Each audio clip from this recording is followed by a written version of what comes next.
Alors, donc, après la leçon que nous avons vue hier, enfin, pas hier, avant-hier, c'était vraiment l'introduction. Comme c'était l'introduction, on allait tout doucement et je pense que nous avons atteint la vitesse de croisière. Donc, aujourd'hui, là, on va carburer. Alors, donc, pour cette leçon-là, nous allons voir le principe de fonctionnement de. Ça, c'est vraiment une partie. Et puis, l'autre partie, on verra ce qu'on appelle les systèmes de référence. Alors, je vous conseille de vous attarder beaucoup plus sur le principe de fonctionnement des GNSS. Parce que, justement, la dernière fois, la chute du cours, là, c'était que nous étions au niveau des satellites, des constellations actuelles, qui avaient une configuration, une architecture commune, même s'il y avait quand même 4 grandes familles, on va dire ça. Alors, donc,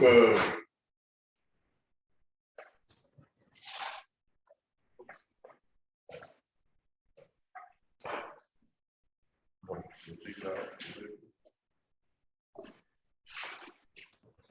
ok, alors. Non, ça ne bouge pas. Ok. Vous qui êtes en ligne là, vous voyez cette diapo là.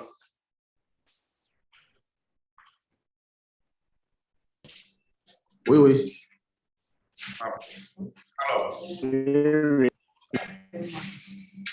Alors donc, il s'agira pour nous dans cette leçon-là de vous expliquer un peu le principe de base du positionnement par satellite et puis lesquels principes vont permettre de repérer un utilisateur à tout moment. On verra aussi comment faire une bonne description dans le fonctionnement général des systèmes de positionnement par satellite. Et puis aussi, on va vous faire cas des différents systèmes de référence qui existent à l'heure actuelle.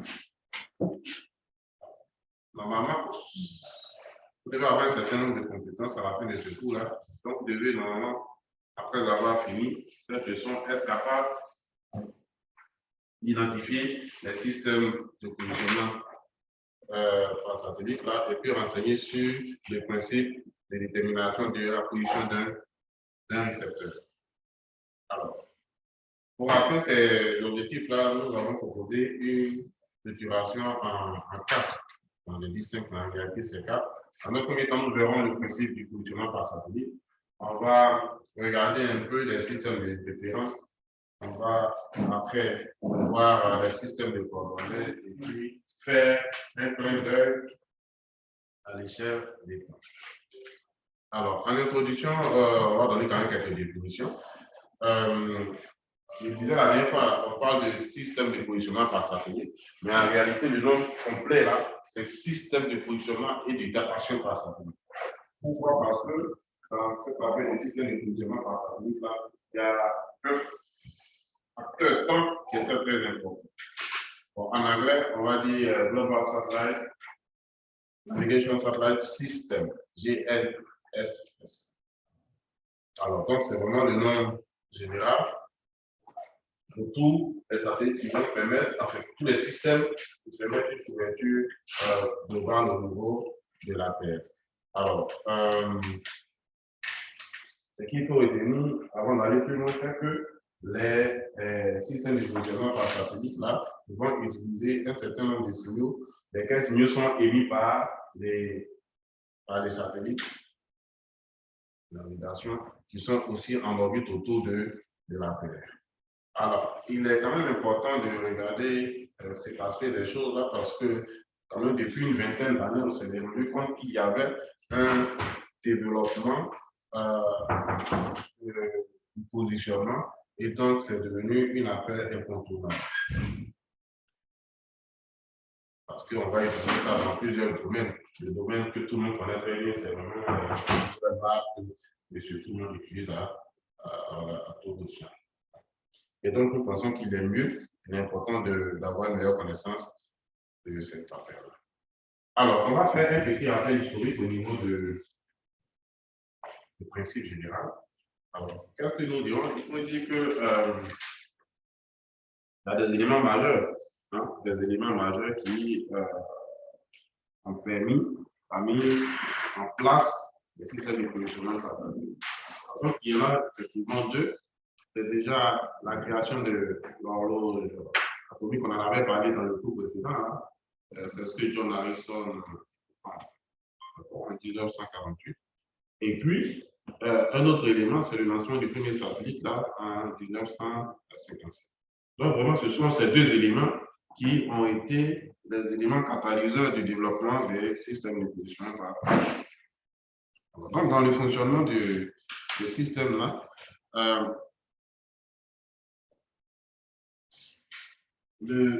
l'idée, c'est bon, on parle des signaux, tout ça. Mais en fait, l'idée de base, c'est que dans le fonctionnement, le principe même du positionnement par satellite va reposer sur la mesure du temps de propagation. Plus on a parlé des signaux qui sont émis depuis le satellite.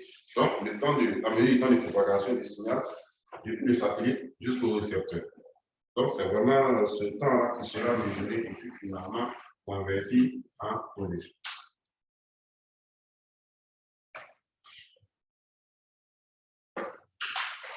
Alors, donc, pour connaître la position d'un utilisateur, il faut déjà connaître la position du satellite, réaliser la mesure du temps entre le satellite et l'utilisateur, et puis avoir accès au temps de référence du système.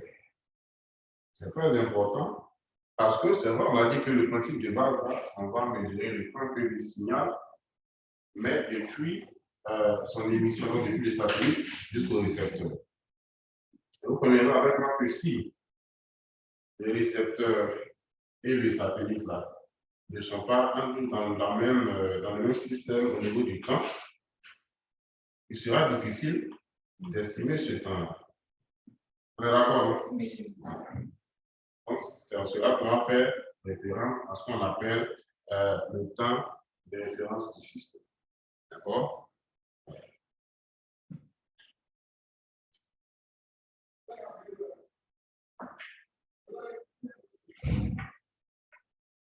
Alors, il y a quelqu'un qui avait posé la question, je crois qu'il n'est pas John. Il demandait il y avait combien de satellites.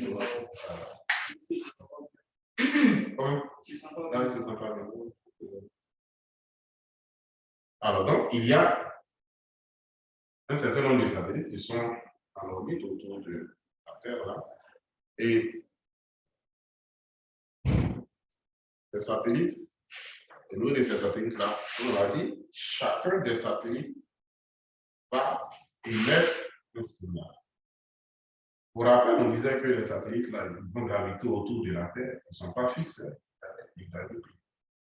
Alors, c'est vrai qu'ils sont tous dans le système, non, le système GPS, par exemple, le système de positionnement GPS. Ils sont tous du même système, mais ils n'émettent pas les mêmes signaux. Parce que chacun a sa spécificité. Alors, dans le principe du fonctionnement, il y a des inconnus qu'il faut déterminer. C'est justement la détermination de ces principes-là qui permet au segment de contrôle de faire tous les calculs et puis finalement, nous, utilisateurs finaux, on aussi avoir la position. Tout ce qu'on va expliquer là maintenant, c'est vraiment comment est-ce que les choses se passent de façon du point de vue de la physique, mais en réalité, nous tous là, ce qui va nous intéresser à la fin, c'est à tiens, je regarde, je suis à quelle position. Je vais aller à est-ce que c'est un peu ça, mais c'est quand même bon de comprendre ça parce qu'il ne faut pas faire une formation les gestion système d'information géographique sans comprendre ce qui se passe derrière les résultats que nous avons sur le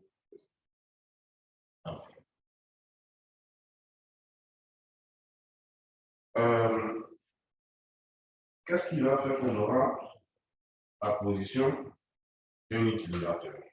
Qu'est-ce qui va faire qu'on aura la position d'un récepteur? C'est le principe de la triangulation. En fait, de façon simple, de plus en plus, quand vous perdez votre téléphone ou bien vous avez perdu, voilà, on dit on vous trace. Voilà, donc c'est ce principe-là que les gens utilisent. Donc, ceux qui ont regardé, comment on appelle le film 24 heures chrono, pas d'accord. Voilà. Alors, non, c'est ça. Donc, on va être, en tout cas, on va essayer de diluer un peu cette affaire de piratérisation un petit peu.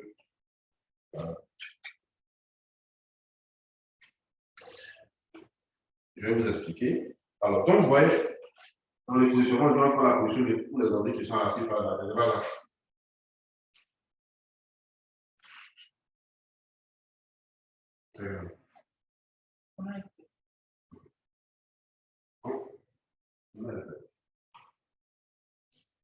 On dit que la Terre, c'est une sphère. Après qu'on a évolué un peu, on dit que c'est une sphère aplatie au pôle, n'est-ce pas? Donc, c'est un peu comme une boule. Donc, vous, quand vous regardez la Terre, vous supposez que vous n'êtes pas sur la Terre, vous n'êtes pas sur la Terre, mais vous êtes dans l'espace. Quand vous regardez la Terre, comment est-ce que vous allez la voir?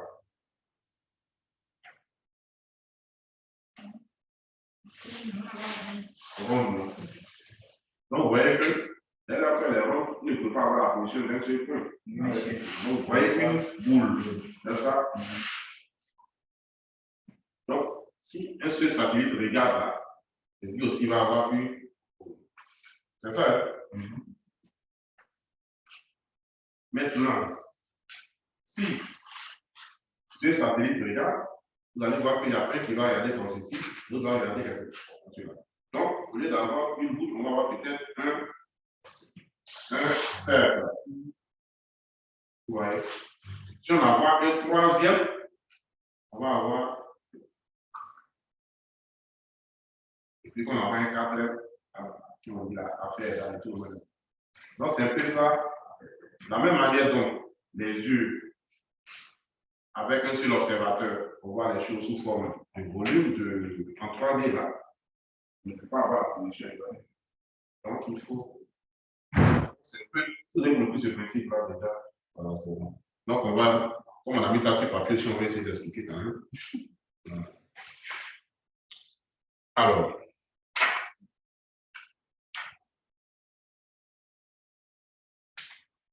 Si le satellite émet un signal, il va être capté par le détecteur. Donc, aussi le détecteur mesure en réalité,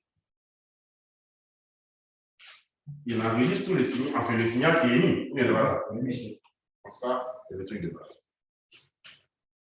Alors, donc, avec ce que je viens d'expliquer, un seul satellite ne peut pas. Il faut aller jusqu'à 4 pour avoir. Donc, on va aller un peu dans le détail de ce que je viens de dire. Donc, de façon amassée, je ne vais pas comme ça. Maintenant, on va un peu plus. On va essayer d'illustrer ce qu'on vient de dire. Voilà. Alors,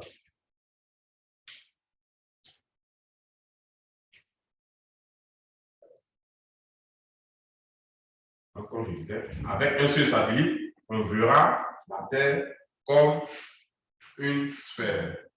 Avec deux satellites, voilà. Donc, avec un satellite, c'est une sphère, d'accord? Avec deux satellites, on obtient l'intersection qui est là, et donc en présent, vous voyez que c'est un cercle qu'on va obtenir, d'accord? Donc, quand on envoie un troisième satellite, vous voyez, il y a une intersection entre deux cercles. C'est deux points qu'on va avoir. Voilà. Alors donc, parmi ces deux points-là, c'est difficile. Pourquoi? Parce que les deux points, il y en a un qui est stable et puis l'autre qui est instable. Donc, comme on ne sait plus, on ne sait pas trop qui est stable, qui est instable, on va faire appel à un quatrième satellite qui va venir fixer les choses. D'abord, hein? Alors donc, vous allez retenir que pour avoir la position exacte d'un point, il faut 4 satellites. Voilà.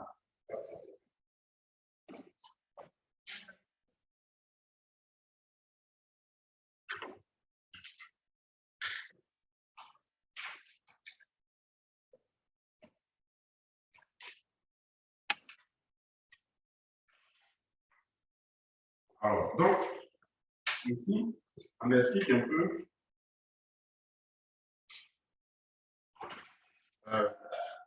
les choses. On a dit que le signal sera émis par les satellites, par le niveau du récepteur. Et aussi, on a dit qu'on allait mesurer le temps que met le signal depuis le récepteur, depuis l'émetteur jusqu'au récepteur. Et il avait dit, pour cela, il faudrait que les mains soient vraiment synchronisées. C'est ça. Parce que si vous voulez mesurer le temps que met quelqu'un, deux personnes veulent mesurer les choses. Il faut que les deux personnes uniformisent dans leur tonneau. C'est pas grave. Voilà. C'est un peu ce qu'on dit. Alors, donc, en théorie, pour avoir la position à laquelle il faut faire, c'est trois inconnus qu'on va rechercher. Et donc, pour rechercher ces inconnus-là, c'est vraiment des calculs. Des calculs. Nous, on a vraiment simplifié ça. On va utiliser simplement ce qui est en vert. Pour avoir, j'insiste là-dessus parce que c'est très important. Pour avoir la position exacte de ça, il faut 4 satellites. Et encore, il faut 4 satellites. Ça veut dire quoi? Ça veut dire que le point là, il doit être vu au même moment par au moins 4 satellites. Voilà. D'accord. Au même temps. Ah oui, au même temps. Au même temps.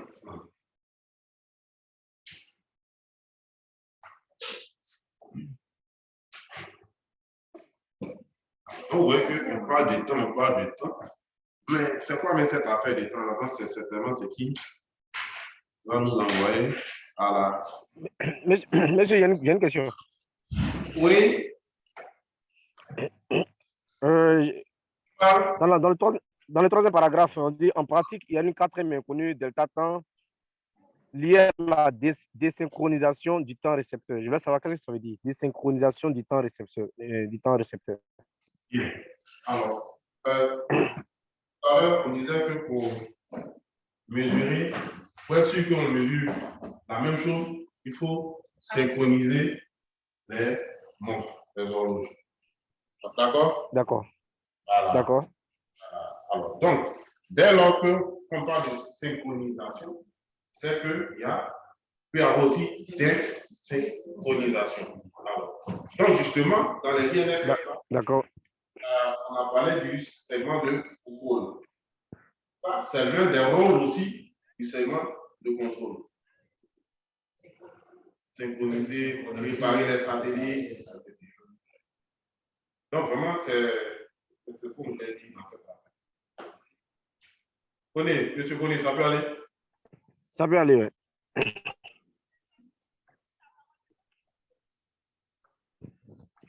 Ça va, ça va. Okay. Bon, on va faire un petit test quand même pour voir si ça va vraiment. Alors, on va essayer de répondre à ce petit quiz-là. La première question, on la laisse pour nos amis qui sont en ligne. Donc, quelqu'un se jette à l'eau, à part M. Connais.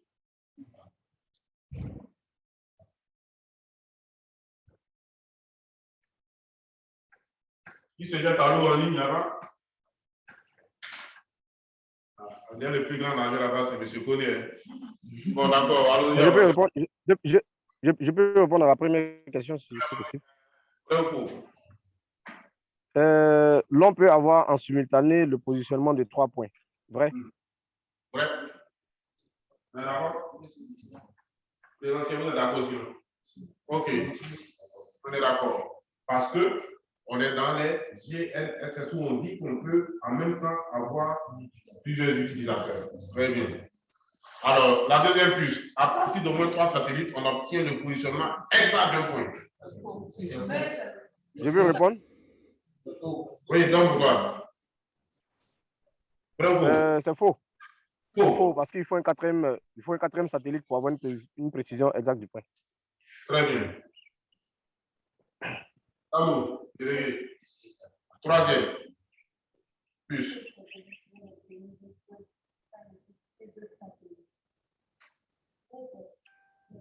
C'est faux. OK. Et la dernière puce? Conan, Je sais pas. vrai. Un capteur satellite est appelé à la rescousse pour lever tout équipement. Parfait. Ok.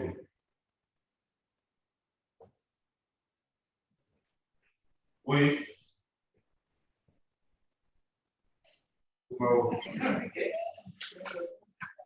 Oui. Vous pouvez appliquer ça de façon simple, même pas vous en avez.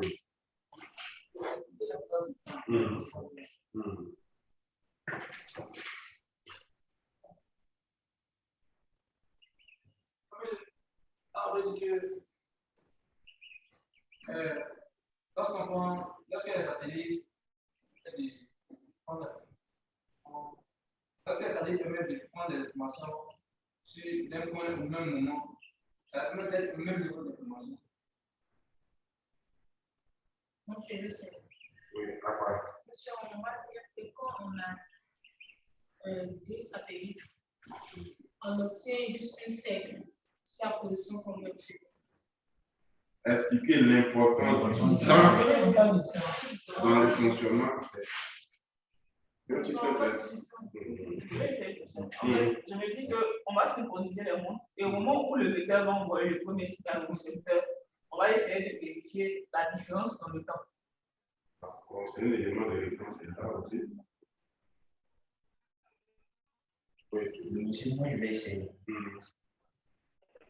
On a dit non, on a besoin de satellite pour avoir le positionnement d'un point fixe. Ces 4 satellites-là doivent avoir le même temps, c'est-à-dire dans le même temps donné avant de repérer ce point fixe. Ils n'ont pas le même temps, on ne pourra pas. C'est ce qui est le signal. Je vous ai dit que la réponse était très comme ça. Allons-y, Caramo. Les 4 satellites doivent prendre l'information.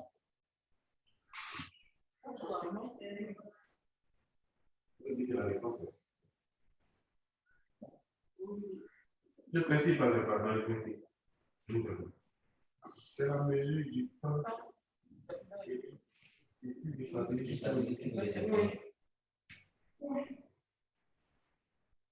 Oui, comment on a dit? Et quand on te dit que c'est simple, vous partez calculer le nombre de satellites, tout ça.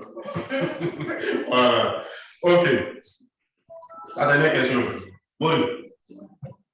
On n'a pas entendu la réponse. Hein. À la réponse. Ouais, on dit c'est simple. Hein. Dans le fonctionnement du positionnement au niveau des GNS, là, on dit que c'est la mesure du temps que met le signal et puis le satellite jusqu'au récepteur. Ouais. Aussi simple. Voilà. Maintenant, Maureen, Oui. Déjà, on a dit qu'avec 2 satellites, déjà, on est pour localiser un point. Pour 2 satellites, on en savait un cercle. En fait, on a un troisième satellite.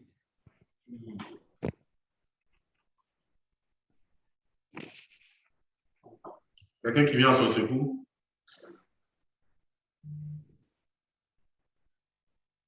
Qui vient secourir une autre amie?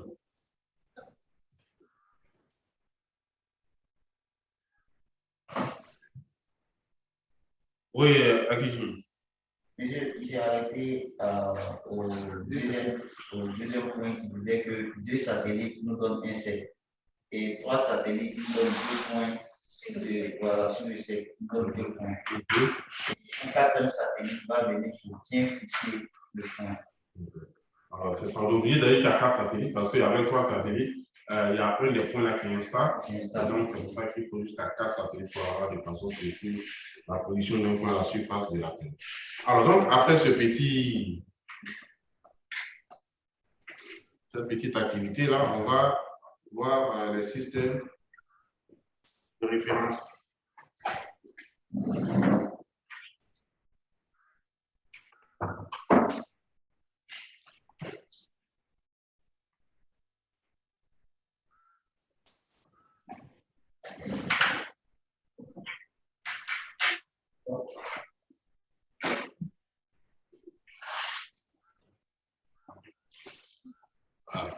Alors,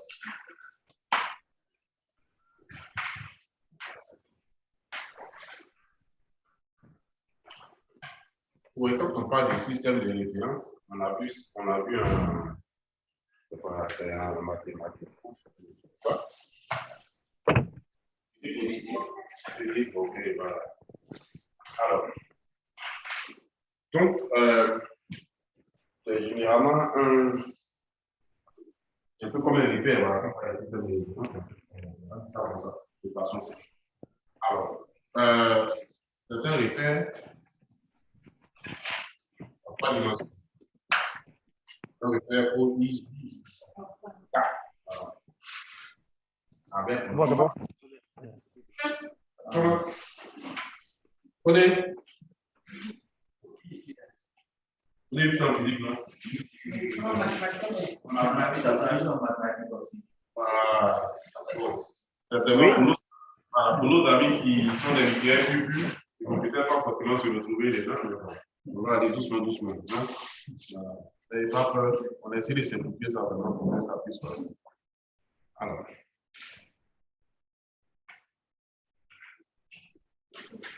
Donc, oui, on a dit que les systèmes de référence à certains repères.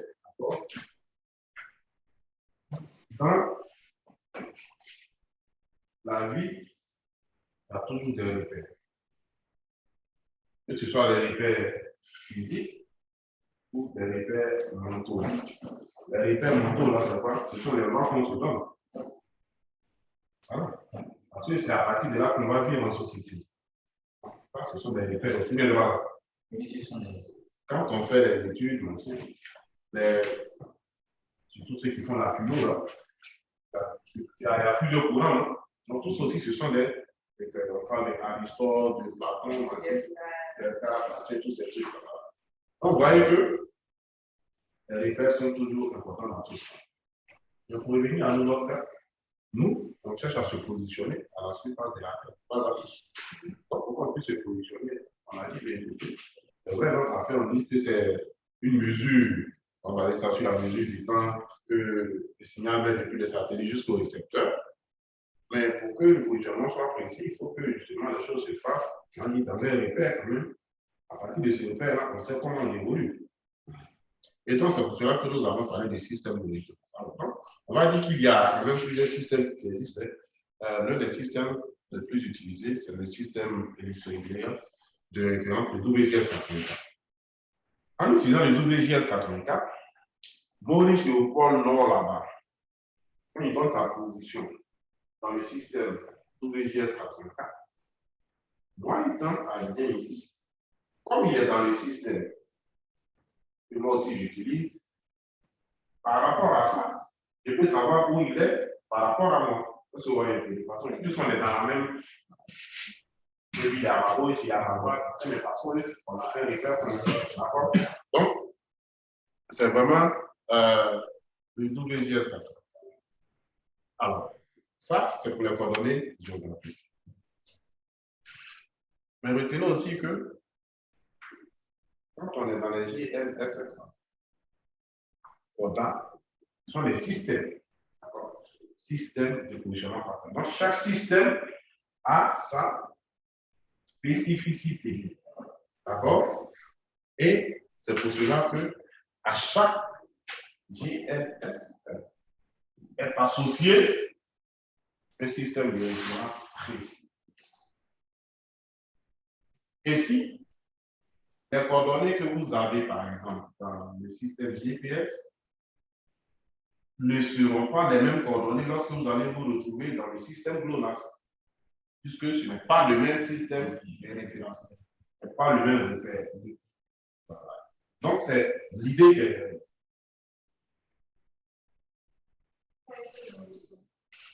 Oui, il a fait. Il a fait, mais on n'est jamais très sûr vérifiant. Votre affaire là, mais vous fouillez votre affaire là même pas. Ok. Ok. Il a Les constellations actuelles, les temps évoluent. Comment? Les constellations actuelles, les temps évoluent. Ouais. Ouais. Ça m'aide bien évolué. Et ça, c'est bon. Alors, donc, on a dit qu'à chaque système, faites attention. D'accord? On va maintenant aller des coordonnées.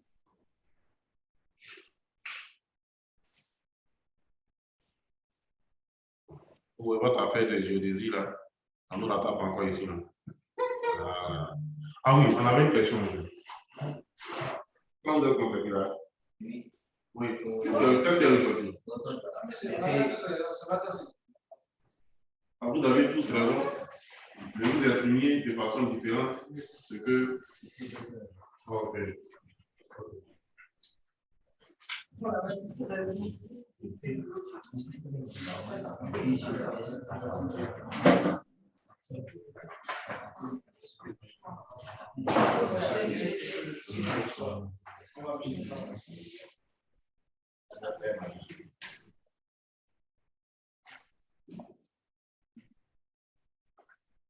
Alors, donc au niveau des coordonnées, on va dire que les coordonnées peuvent être exprimées sous deux grandes formes. Sous forme, c'est-à-dire qu'on a un X, Y, Z là, d'accord? Ou bien sous forme de coordonnées, longitude, longue là. Et encore aussi, on peut aussi, à côté de ces deux gros trucs-là, on peut représenter aussi les coordonnées là sous forme de coordonnées planaires. Alors donc, on commence par le premier, les coordonnées géocentriques.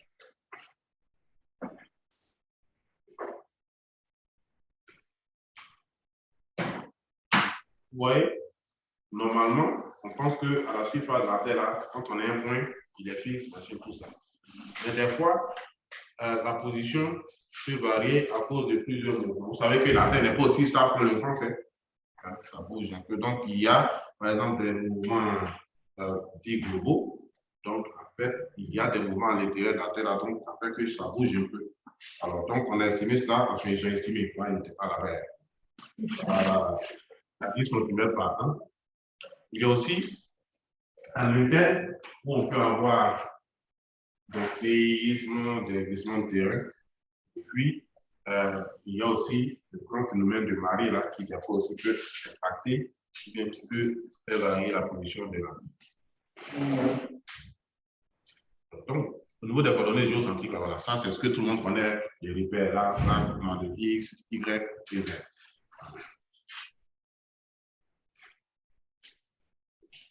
Au niveau des coordonnées géographiques, là, on parlait de l'angle là, c'est ce que j'avais dit, longitude, latitude.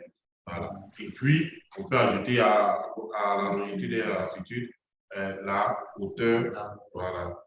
Puisque on dit que la Terre est un ellipsoïde, mais ce n'est pas uniforme. Il y a des montées, il y a des descentes, etc., etc.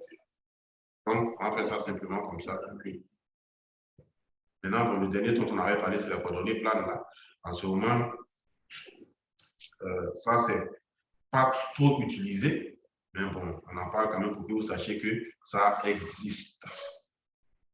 Bien.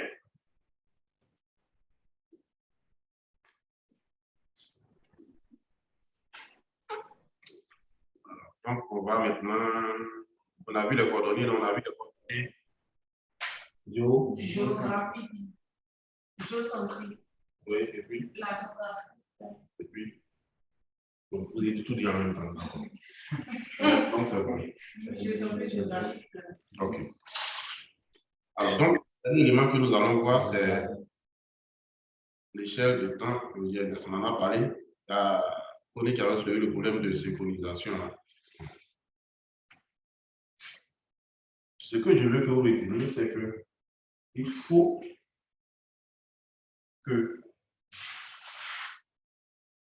les horloges soient synchronisées pour qu'on puisse effectivement avoir le temps et on va mettre le signal depuis le satellite jusqu'au récepteur. D'accord? Et donc, pour cela, il faut faire la synchronisation. Ce n'est pas nous qui allons faire cette synchronisation, hein, mais tout le système est organisé de manière à ce que ce soit fait afin de développer. Donc ça, C'est vraiment ce que je veux que vous reteniez dans cette partie où on parle de l'échelle de temps. Et chaque système a sa propre échelle de temps. Ce qui est beaucoup utilisé, c'est le temps UTC, on parle de temps universel, il y a aussi le temps atomique qui existe, il y a. Voilà. Donc ici, donc, GMT, je pense qu'il est UTC, non? Mais il n'a pas.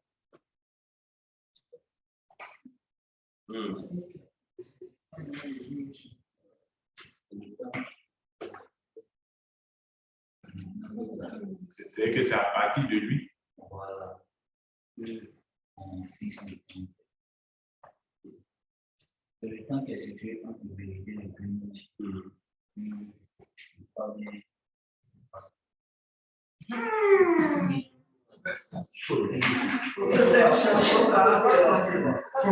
Comment il dit de la pierre? Aïe, votre mieux, tu comprends? Ok. Bien. Il y a un petit truc qui est là quand même. Pour ça, je vais vous laisser.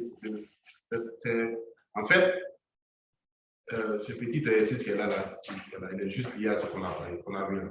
Alors, donc, le premier temps, le temps universel, UT1 là, c'est que pour estimer ce temps, on va prendre le temps qui existe entre deux midis solaires. On prend un midi solaire et puis on prend l'autre midi solaire. Entre les deux là, c'est ça qui est le temps universel UT1. Et puis, on fait le découpage à partir de là. Il y a le temps atomique, ça c'est basé sur l'échelle, comment vous appelez ça, du temps de référence. Donc on n'utilise pas trop. Ce que nous tous on utilise là, c'est le dernier là. UTC, voilà. Alors, donc, vous voyez que en regardant les choses, vous allez vous rendre compte que le UT1 et puis le TAI là, ce sont des positions on dit un peu tranchées. Il y a un où lui, il va prendre les deux midis, c'est-à-dire, pour lui, il dit que on prend un midi, on prend l'autre midi, et à partir de là, on fait les découpages. Atomique, lui, il va regarder en seconde. Vous voyez qu'ici, il y a quand même une variation au niveau du temps UT1. Puisqu'on dit qu'il varie de 0,02 secondes par siècle. Voilà. Donc, il y a une variation. Du coup, on ne peut pas, un truc qui évolue, on ne peut pas s'arrêter sur ça pour avoir quelque chose de précis. De plus précis que ça comme ça. Son ami qui est à côté aussi, lui, il est basé sur la seconde. Il y a aussi des instabilités à ce niveau. Donc, avec un gars qui évolue, et puis l'autre aussi qui n'est pas vraiment stable. Donc, la position intermédiaire qui a été proposée et qui a été pratiquement adoptée par tout le monde là, c'est ce qui est là.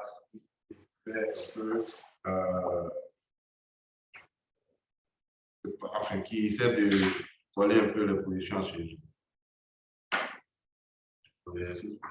Alors, quand c'est fini, on a dit on allait couler aujourd'hui. On a fini ça. Alors, donc, on va passer à. Je vais arrêter, je vais relancer encore pour l'autre. On ne veut pas que ce soit trop long.